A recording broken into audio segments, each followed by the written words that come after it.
Note कांड वाले जज यशवंत वर्मा पर सीजीआई का बड़ा एक्शन, अदालती सुनवाई से किए गए अलग। आगे क्या?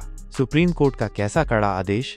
महात्मा गांधी मार्ग। नई दिल्ली हाईकोर्ट रजिस्ट्री ने आधिकारिक तौर पर यह घोषणा की कि जस्टिस यशवंत वर्मा से उनके न्यायिक कार्य वापस ले लिए गए। यह निर्णय दिल्ली हाईकोर्ट के मुख्य न्यायाधीश देवेंद्र कुमार उपाध्याय के निर्देश पर लिया गया, जो भारत के मुख्य न्यायाधीश सीजीआई संजीव खन्ना के आदेश के बाद हुआ। पहले ये खबर आई कि जस्टिस वर्मा को सोमवार के दिन दिल्ली हाईकोर्ट की कॉज लिस्ट में डिवीजन बेंच नंबर 3 के प्रमुख के रूप में रखा गया था, जहां वहां मामलों की सुनवाई होनी थी।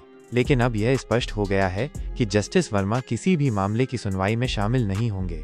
रजिस्ट्री द्वारा जारी किए गए आधिकारिक बयान में कहा गया कि हाल ही में सामने आए घटनाक्रमों को देखते हुए जस्टिस यशवंत वर्मा से तुरंत प्रभाव से सभी न्यायिक कार्य वापस ले लिए गए।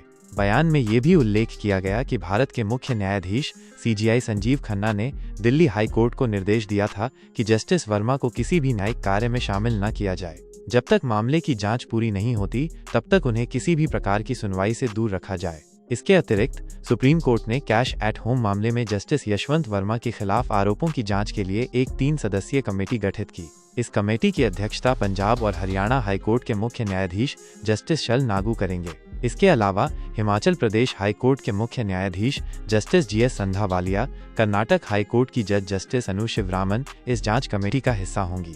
जस्टिस यशवंत वर्मा के दिल्ली स्थित आधिकारिक आवास पर एक फायर फाइटिंग ऑपरेशन के दौरान बड़ी मात्रा में नकदी मिलने का दावा किया गया। हालांकि मीडिया रिपोर्ट्स बताती हैं कि इस ऑपरेशन के दौरान जस्टिस वर्मा खुद शहर से बाहर थे। घटनास्थल से कुछ तस्वीरें सामने आईं, जिसमें जले हुए नोटों और बंडलों का मलबा देखा गया। इन तस्वीरों से इस संकेत मिला कि कुछ नोट जलने के बाद मलबे में दब गए, जो कि एक गंभीर स्थिति को दर्शाता है। इस घटनाक्रम के बाद सुप्रीम कोर्ट ने अपनी जांच रिपोर्ट सार्वजनिक की, जिसमें जस्टिस वर्मा पर लगे आरोपों की गंभीरता को रेखांकित किया गया। इसमें मामले के सामने आने के बाद न्यायपालिका के भीतर चल रही जांच प्रक्रिया पर सबकी नजरें हैं। यह मामला न केवल जस्टिस वर्मा के व्यक्तिगत और पेशेवर जीवन के लिए चुनौतीपूर्ण है, बल्कि ये न्यायपालिका की स्वच्छता और पारदर्शिता के लिए महत्वपूर्ण साबित हो सकता है। इस पूरे घटनाक्रम में अब तक जस्टिस वर्मा के खिलाफ कोई आधिकारिक आरोप नहीं लगे हैं, लेकिन जांच पूरी होने तक उन्हें न्यायिक कार्य से अलग कर दिया गया है, जिससे ये मामला न्यायपालिका में और भी व्यापक चर्चा का विषय बन गया है। देखना दिलचस्प होगा कि मामले पर किस तरह से कार्रवाई होती है। मामले पर हमारी पूरी और पैनी नज़र है। जैसे ही कोई बड़ा अपडेट मिलेगा, आपसे साझा करेंगे। अगर आपको इसी तरह की और इन्फॉर्मेटिव वीडियोस चाहिए तो प्लीज़ सब्सक्राइब कर दीजिए अपने चैनल को।